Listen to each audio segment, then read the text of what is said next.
Hi YouTube, I'm Sean Ferguson from Life Skills Therapy, and today I want to talk to you about social skills training. Our social skills classes at Life Skills Therapy focus on teaching kids of all ages to take the perspective of others. Taking part in these classes and therapy sessions gives kids the opportunity and freedom to build social relationships with others. We want our clients to be free to build relationships with others and be successful in all their endeavors. Many of the kids that we work with have a weak ability to take perspective of others, which leads to me-centered thinking. These kids and adults have a difficult time with transitions, with unexpected events, with making and keeping friends, building relationships, and expressing themselves to others in a way that encourages relationship development. We work with these kids and adults by teaching the foundational skills to build social relationships, which is based on the concept of theory of mind. Theory of mind is a developmental process that everyone goes through where an individual learns to think of the needs of others.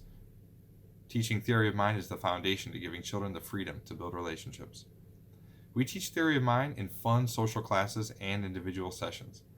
There are various concepts that we teach. In our classes, we group kids or grown-ups with same-age peers and peers of similar developmental level. We work with these kids therapeutically through reading books that teach lessons, playing games that reinforce those lessons, sharing, completing functional projects, and eating snacks. Today, I want to share some of the activities, books, and games that we use to provide children with the tools they need to be free to grow their social skills. So one of the first concepts that we teach when we start doing social skills training with kids is the concept of the group plan. As a quick note, this is a book written by the folks over at Social Thinking. It's a fantastic book. We are not Social Thinking, and we're not really affiliated with Social Thinking in any way. We just use their products for our social skills training classes and for our individual therapy sessions, and the stuff works great. So shout out to Social Thinking. The group plan just goes into the concept of kids working together, in this book in particular, to make an apple pie. So they have to gather ingredients, and we have lessons. In our lesson with the group plan, we have everything centered around farm activities and working together in a group plan. So I'm not going to go through their whole curriculum or the whole curriculum that we use because we don't have time for that in this video, but I just wanted to give a short overview. For some of the older kids, we work with Superflex. Superflex is another social thinking product, and Superflex is really fun and cool. Superflex is just the concept of everyone has a superhero within them, and we teach the kids that they can be a super flexible superhero. And we also teach them to defeat these supervillains that can invade their brain and keep them from being able to be flexible. As we all know, being socially successful requires being very flexible. Plans can change. People can act in ways we didn't expect them to. People can be mean, or we can, hear things and take them the wrong way. And so it's all about teaching kids to be flexible. This is a higher level concept. We usually don't start teaching Superflex until kids are a little bit older. Another really fun book that I like is this old book called Fair Play. I found this and just love it. It goes into the idea of if there were only very few people in the world, it wouldn't be a fun place to live in. And it's just got these great, old drawings. I think it's copyright in the 30s. It's a very old book. But it talks about how we all need to work together to live in this society, in this great world we have. And so, the book has a character called Just Me, and Just Me tries to do everything by themselves, and everything Just Me doesn't really work out too great. So we have lessons built around this book too. We've got other concepts, and then for some of the even older kids, we've got kind of a cool manga. This is another one from Social Thinking, and it's a great book for some of the older kids we work with. So that's some of the books we use. We use those in our lessons. The other thing we do is some games. I'll start with some of the younger games. These games are fun. They encourage turn taking. So for the little ones, I'll play this game called Jumping Jack, and boy, this is a really fun game. Essentially, you take turns pulling out the carrots, and you put them in this little basket. And as you pull the carrots, everyone takes a turn. They spin the spinner, and you pull a carrot out. And you take the turn, you spin the spinner, and you pull the carrot. And eventually, something really cool happens, which is, whoa! The rabbit jumps out, and you have to catch him. But this is a fun game. All the kids we work with have a hard time losing at games. They don't like that. And so this teaches them, hey, it's okay. We can't always be a winner. And again, turn taking. Another one that's of similar, idea is this game. I think it's called Shark Bite, but it's a similar one where the shark jumps up, and you have to go fishing and catch all the fish. So that's a really fun one that we use with some of the kids. For some of the older kids, we'll play games that encourage strategic thinking. It's, my opinion, it looks like strategy and strategic thinking is linked with social skills. Kids who are able to navigate socially tend to be more strategic thinkers.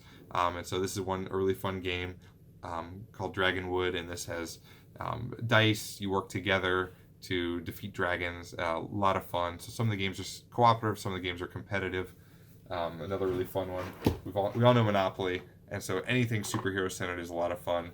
And we use, again, we work together in game-like scenarios because it lets kids have fun with it, and then also sometimes communication breakdowns and social challenges can happen during games, so it gives us a great time to practice those things. And just to give you an example of a few more games that we've used or things that we've played, this one I love. It's called King of Tokyo. A lot of our clients tend to be really into like monsters and fantasy and just stuff like this. So this is a really fun game. Again, it encourages turn-taking, strategic thinking, and so we'll play this with in the group. We'll play it individually, and it teaches kids to take turns, take perspective, and have fun while doing so. And of course use strategic thinking, because executive functioning and social skills are interrelated. So we want to work on both those things at the same time as much as we can and do it in a fun setting. The last one I'm going to show you really quick is this cool activity. This was a great activity I read about. I love it. And this one, we made ice cream. So we read a book where the kids ran an ice cream shop, and this is actually another social thinking book. Flexible and stuck thinking. So as you go through the program, it teaches higher and higher level skills. So that's a higher level one, and that teaches kids to be flexible. It's kind of the pre-program before they get to super flex. But it teaches them the idea of flexible and stuck thinking. And so we worked together, we were flexible, and we made ice cream. Check this out. So all the kids said the different names of ice cream. This could be orange ice cream.